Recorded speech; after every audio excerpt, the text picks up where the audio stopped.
They will join the first pair of satellites 8,000 kilometers from the Earth's surface in the medium Earth orbit. From government operations critical to national security, to underserved communities across island nations, to cruise passengers in the middle of the ocean, O3b mPOWER ensures an extraordinary satellite-enabled network experience where high-speed connectivity is secure and reliable at all times. O3b mPOWER is scaled ridiculously from our original O3b constellation, and that means in fixed data, in aero, in cruise, and in government, we're able to take our base capability but deliver it to so many more users simultaneously and with 10 times the capability. By offering industry-best throughput, predictable performance, high availability, and unprecedented flexibility, O3b mPOWER makes it possible for SES's customers to carry out critical applications, to delight end users, and to grow new revenue streams. Together with more than 30 technology partners, SES has been rolling out the O3b mPOWER ground system worldwide.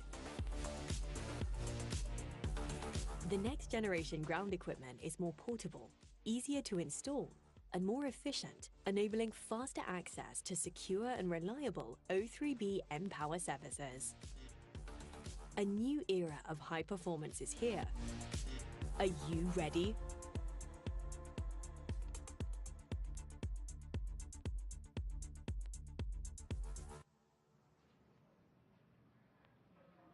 On your screen is a live view of our Falcon 9 vehicle. The two-stage Falcon 9 stands 229 feet tall, or slightly taller than the Leaning Tower of Pisa in Italy.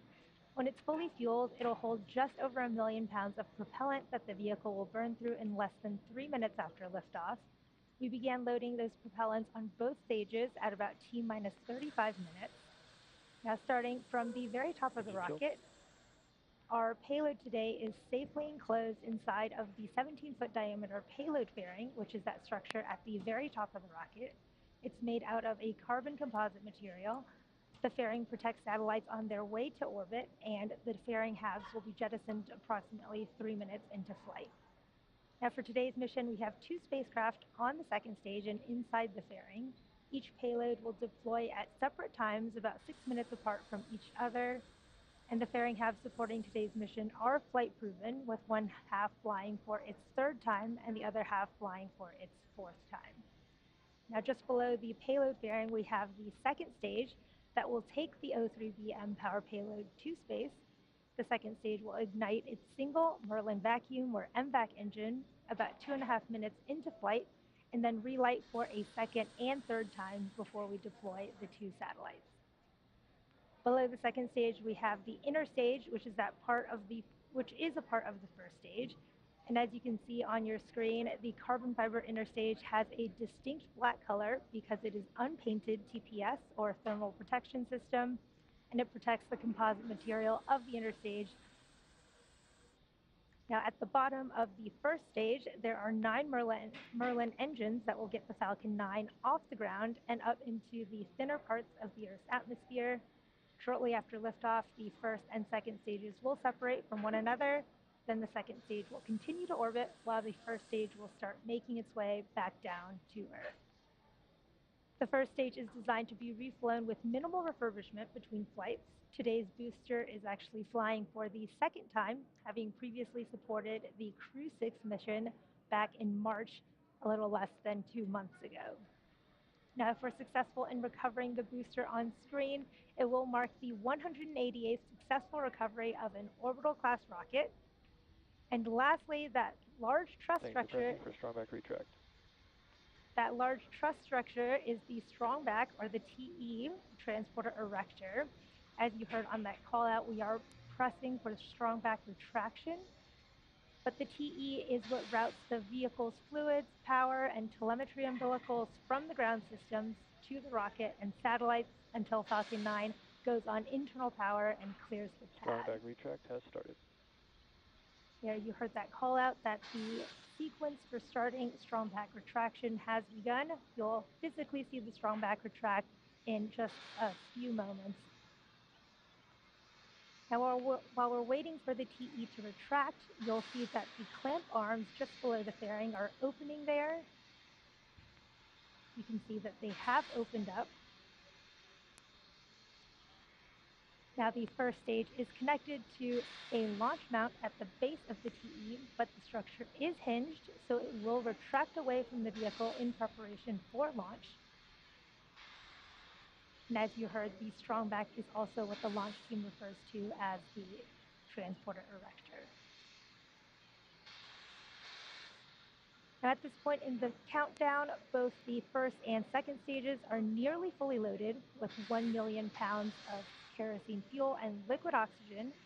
Both the first and second stages should finish loading propellant about a minute apart from each other, with the first stage finishing up at T-minus 3 minutes here in just about 15 seconds, and the second stage at T-minus 2 minutes.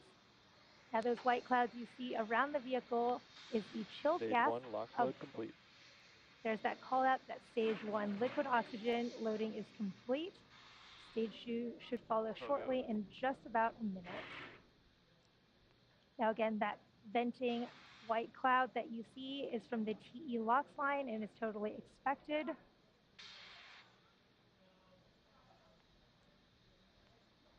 Now at T-minus 60 seconds, Falcon 9 will be in startup, and this means the rocket's autonomous internal flight computers have taken over the launch countdown, and just inside of T-minus 2 seconds, we light the Merlin 1D engines for liftoff. Now SES's O3b mPOWER payload continues to be healthy, and the Falcon 9 team is tracking no issues on the rocket. Weather is currently a watch item, but we're pushing towards RT0 at 6:12 p.m.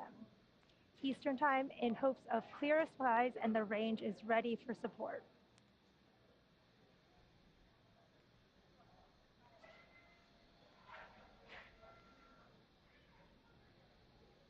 Stage 2 LOX load complete. Stage 2 LOX loading should be completing here shortly.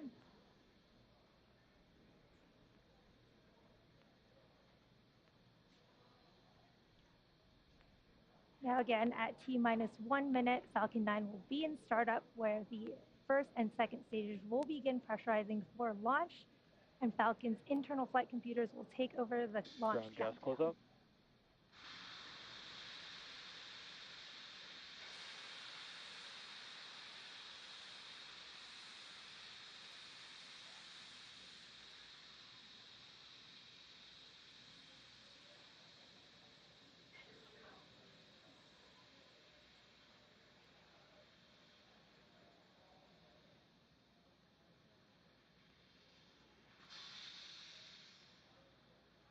Falcon 9 is in startup.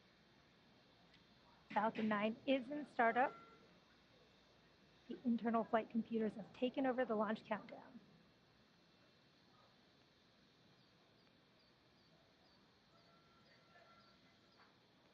LD go for launch. We have launch directors go for launch. All systems are go for launch of Falcon 9 with the O3b mPOWER payload. T-minus 30 seconds.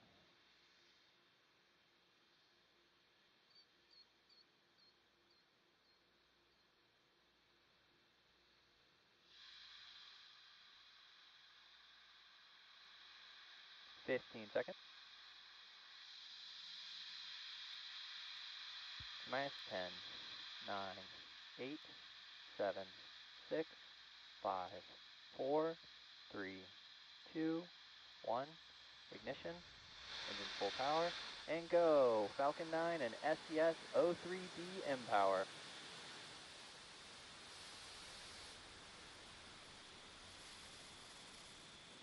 Stage 1 propulsion is nominal.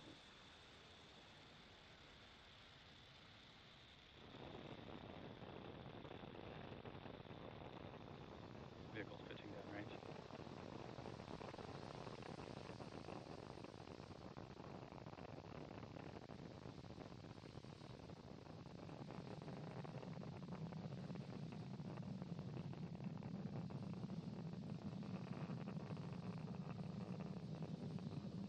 Falcon 9 has successfully lifted off of Pad 40 at Cape Canaveral Space Force Station, carrying the O3b mPOWER payload.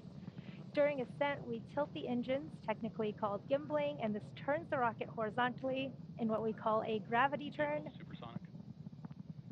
You heard that call out that the vehicle is now supersonic, and we will be throttling the engines down in preparation for max Q, or maximum aerodynamic pressure, in just a couple seconds.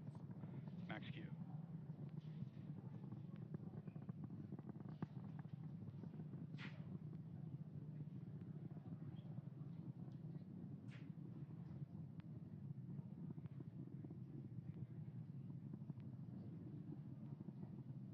Now we pass through max Q, and the rocket typically needs to go 17,500 miles per hour horizontally in order to avoid being pulled back down to Earth. You heard the call out that MVAC engine chill has begun.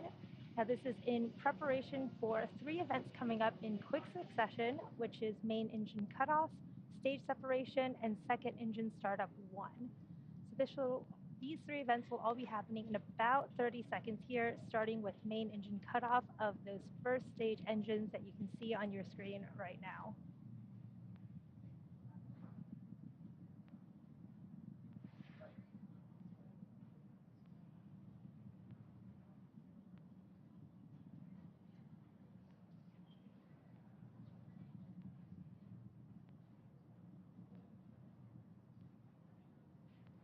Stage 1 throttling down.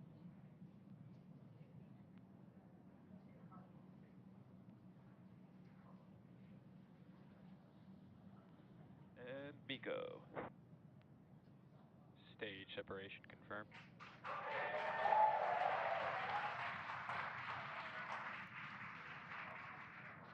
MVAC ignition. And there you heard and saw those 3 events happening back to back: main engine cutoff, stage separation, and that second engine startup 1 of our second stage. You can see those grid fins on the first stage deploying as the first stage begins to make its way back down to Earth. Now the next event in just a few seconds here will be fairing separation, where the 2 halves of the fairings will separate to reveal our O3b mPOWER satellites.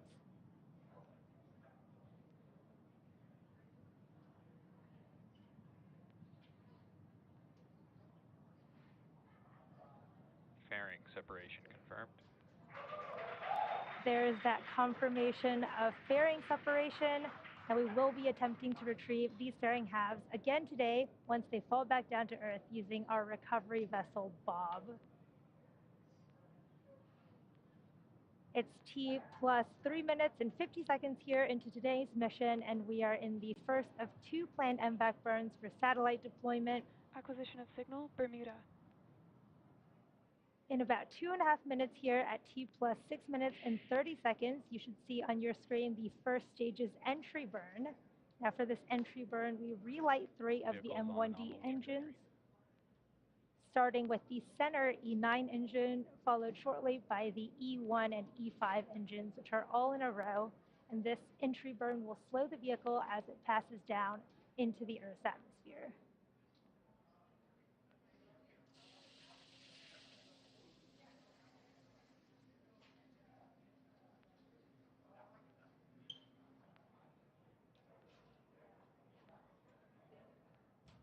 Beautiful views from the first and second stages on your screen. Now the first stage is making its way back down, preparing for its entry burn. And we need to perform this entry burn to help reduce re-entry forces on the first stage, which will help us recover and reuse the booster. Now again, during the re-entry burn, the first stage on the left will decelerate by firing its Merlin engines. It will fire 3 out of the 9 engines, and this will actually cause the vehicle to fly down through the plume, which will deposit some of that soot back onto Falcon 9.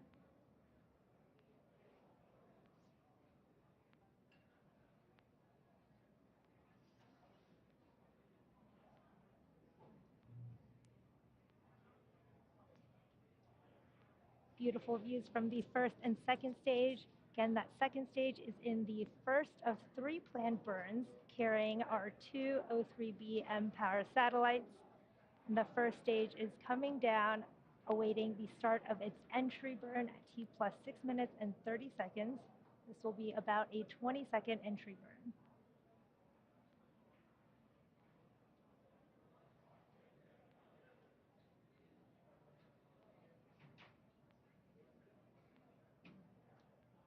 can see the Vehicle speed. continues on a nominal trajectory.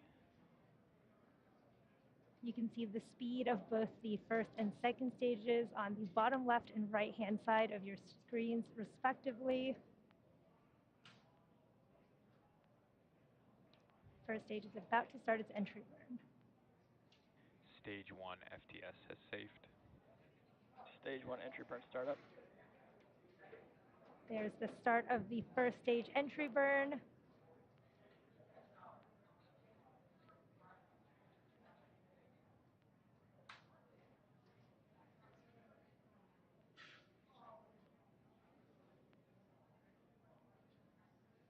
Stage 1 entry burn shutdown.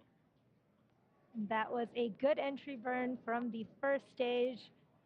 Again, reusability is key to lowering the cost of spaceflight, which enables more investments in things like critical scientific research.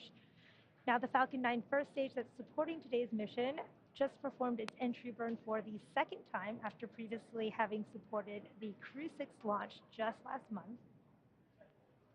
Now, the Merlins on the first stage are optimized for sea level, whereas that MVAC engine you see on the second stage there is optimized for vacuum, which just means that it has a much bigger nozzle compared to the M1D engines on the first stage.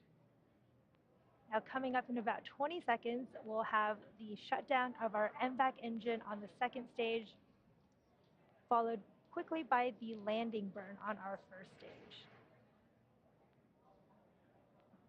Stage 1 transonic. Stage 2 FTS is safed.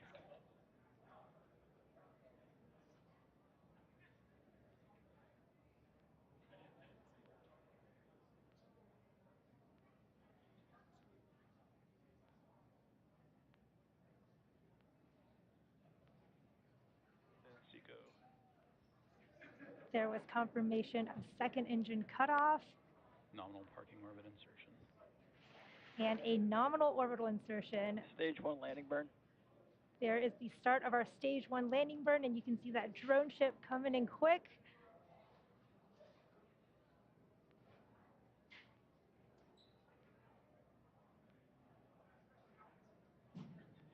Stage 1 landing leg deploy.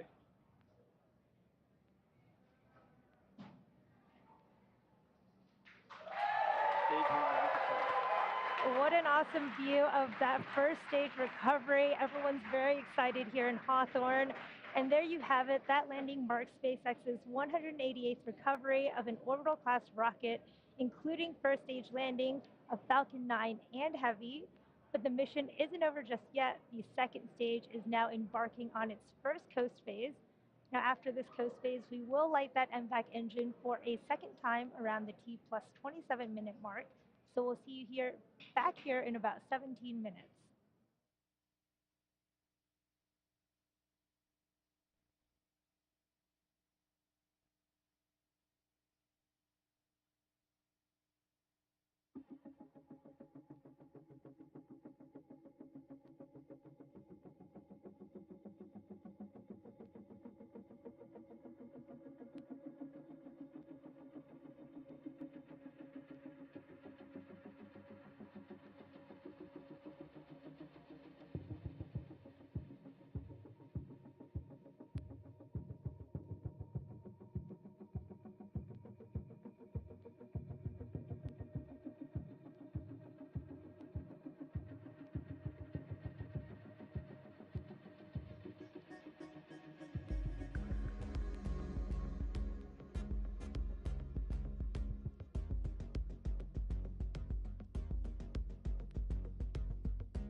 Expected source and signal, Bermuda.